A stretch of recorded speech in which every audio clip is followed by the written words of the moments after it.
ભગવાને દિવ્ય દેહ ધારણ કરીને ગર્ભમાં ભગવાને જ્યાં ઉત્તરાના ગર્ભનું રક્ષણ કર્યું છે ને એવો નાનો આમ તો પરીક્ષિત છે ને એને જોયા છે ભગવાનને ત્યાં એનું રક્ષણ કરતા આમથી તેમ ભમતા ભગવાનને રક્ષણ કરવા માટે જોયા છે. એનું સુદર્શન ચક્ર ફરી રહ્યું છે ત્યાં આગળ એ પણ જોઈ રહ્યો છે આ પરીક્ષિત નાનો આમ તો. કારણ એટલે જ આપણા ધર્મગ્રંથોમાં ને વારંવાર આપણી જે વડીલ માતાઓ છે ને એ નાની નાની બહેનો જે ગર્ભવતી થાય છે ને, જે બાળકને જન્મ આપવાની હોય છે ને બહેનો, એને કહે છે વારે વારે કે ગમે ત્યાં જમશો નહીં, ગમે ત્યાં ખાશો નહીં, ગમે તે વસ્તુ સાંભળશો નહીં. કેમ કે બાળક અંદર ગર્ભમાં બધું સાંભળે છે અને ગર્ભમાં બધું સમજી શકે છે બાળક.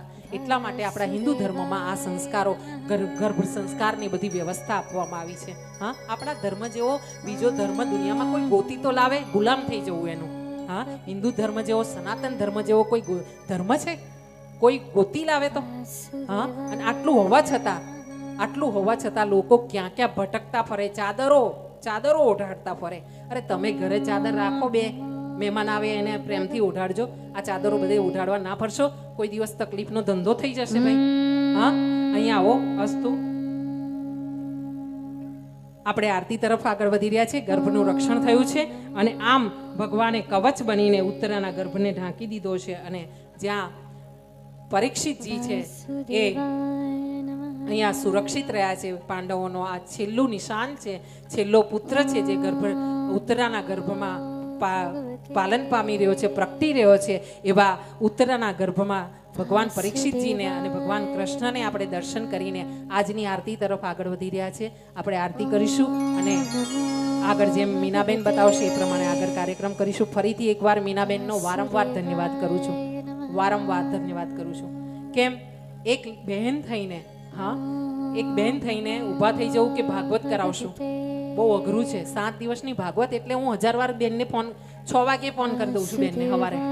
ઘણી વાર તો મેં ઘરેથી રાત્રે 12 વાગે ફોન કરાય, બેન હું બેસીશ ને એમાં ગાડલું પેલું નકલી ના નાખતા, રૂનું ગાડલું નાખજો. હા, મને પાણી છે ને તમે જેવું તેવું પાણી નહીં ચાલે બેન, મને અવાજ બેસી જશે બેન, આ સગવડ થશે ને બેન, આ થશે ને. અને દરેક વખતે બેને હસતા તમે ગાયત્રી બેન ચિંતા ના કરો ને, બધું જ થઈ જશે.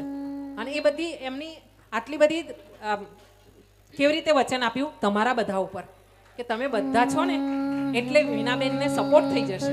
અને મીનાબેન આ તમારા નામે જીતી રહ્યા છે. હા, આ ભાગવત જે છે ને એ આજના દિવસનું પુણ્ય એને આપી રહી છું. એટલા માટે કે બેન થઈને આટલી ઉંમરે આ દોડતા રહેવું, સવારે ઉઠીને ચાલવું ને રાત સુધી દોડ્યા કરવું ને એ મારામાં શક્તિ નથી. હું એમનાથી નાની છું તો પણ, અને છતાં એ બેન આ કામ કરી રહી છે. હું વધારે નથી બોલી રહી, મને આદત જ નથી કે કોઈને ભાઈ કરવા. કારણ અત્યાર સુધીનો નિયમ કર્યો હતો કે બધા ભાગવતજીને ક્યાંય વેચવું જ નહીં, ભાગવતજીને વેચવું નહીં, આ નિયમ કરેલો છે. કારણ કે મારા પરિવારમાંથી કહેવામાં આવ્યું કે તારી લાયકાત હશે ને તો આ 1000 હાથવાળો કાળા માથાનો માનવી શું તને આપી જશે? બહુ તો 1000 આપશે, 5000 આપશે, લાખ રૂપિયા આપશે, પણ આ 1000 હાથવાળો છે ને 1000 હાથે આપશે ને એવી લાયકાત કંઈક કેળવી લેજે, તો માંગવું નહીં પડે કોઈની સામે. અને એટલે અત્યાર સુધી ભાગવતને વેચ્યું નથી. પણ મીનાબેન પાસે આવીને એક વાત છે, મને આનંદ થાય છે કે હું ભાગવત કરવા મીનાબેનના કહેવા પર આવી. નહીતર મુંબઈ આવવાનું ને એટલે અમને ઘણીવાર બીક લાગે. અજાણ્યો પ્રદેશ, અમને કોણ ઓળખે, કોઈ જાણે નહીં, ક્યાં જઈએ, કઈ તકલીફ થઈ તો ક્યાં જશો. પણ મીનાબેને મારા દીકરાની તબિયત ખરાબ હતી પરમ દિવસે, તમે ચિંતા ના કરતા હો, ડોક્ટર આપણે ઓળખાણવાળા છે, તમે બોલો જવું છે દવાખાને.